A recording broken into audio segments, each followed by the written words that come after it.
نبی کریم صلی اللہ علیہ وآلہ وسلم نے فرمایا، 3 خصلتیں ایسی ہیں کہ جس میں یہ پیدا ہو جائیں اس نے ایمان کی مٹھاس کو پا لیا۔ اول یہ کہ اللہ اور اس کا رسول اس کے نزدیک سب سے زیادہ محبوب بن جائیں۔ دوسرے یہ کہ وہ کسی انسان سے محض اللہ کی رضا کے لیے محبت رکھے۔ تیسرے یہ کہ وہ کفر میں واپس لوٹنے کو ایسا برا جانے جیسا کہ آگ میں ڈالے جانے کو برا جانتا ہے۔ صحیح بخاری حدیث نمبر 16۔ حضور اکرم صلی اللہ علیہ وآلہ وسلم نے فرمایا، انصار سے محبت رکھنا ایمان کی نشانی ہے اور انصار سے کینہ رکھنا نفاق کی نشانی ہے۔ صحیح بخاری حدیث نمبر 17۔ رسول اللہ صلی اللہ علیہ وسلم نے اس وقت جب آپ کے گرد صحابہ کی ایک جماعت بیٹھی ہوئی تھی فرمایا کہ مجھ سے بیعت کرو اس بات پر کہ اللہ کے ساتھ کسی کو شریک نہ کرو گے، چوری نہ کرو گے، زنا نہ کرو گے، اپنی اولاد کو قتل نہ کرو گے اور ناعمدن کسی پر کوئی ناحق بہتان باندھو گے، اور کسی بھی اچھی بات میں اللہ کی نافرمانی نہ کرو گے۔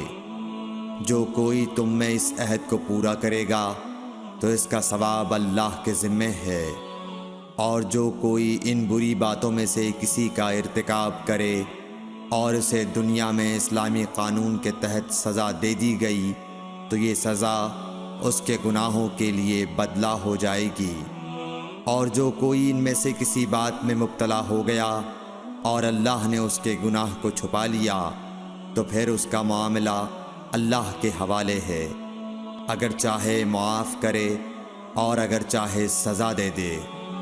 عبادہ کہتے ہیں کہ پھر ہم سب نے ان سب باتوں پر آپ صلی اللہ علیہ وسلم سے بیعت کر لی۔ صحیح بخاری حدیث نمبر 18۔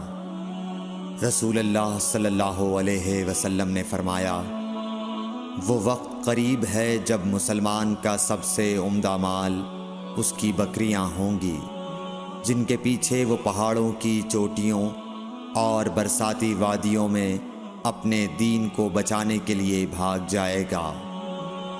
صحیح بخاری حدیث نمبر 19۔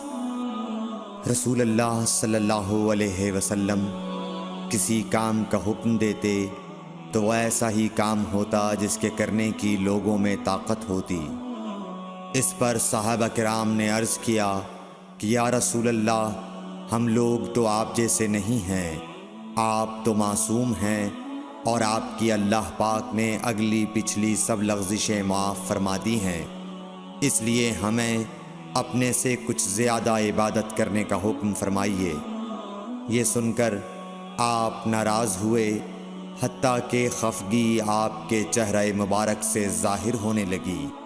پھر فرمایا کہ بے شک میں تم سب سے زیادہ اللہ سے ڈرتا ہوں اور تم سب سے زیادہ اسے جانتا ہوں، پس تم مجھ سے بڑھ کر عبادت نہیں کر سکتے۔ صحیح بخاری حدیث نمبر 20۔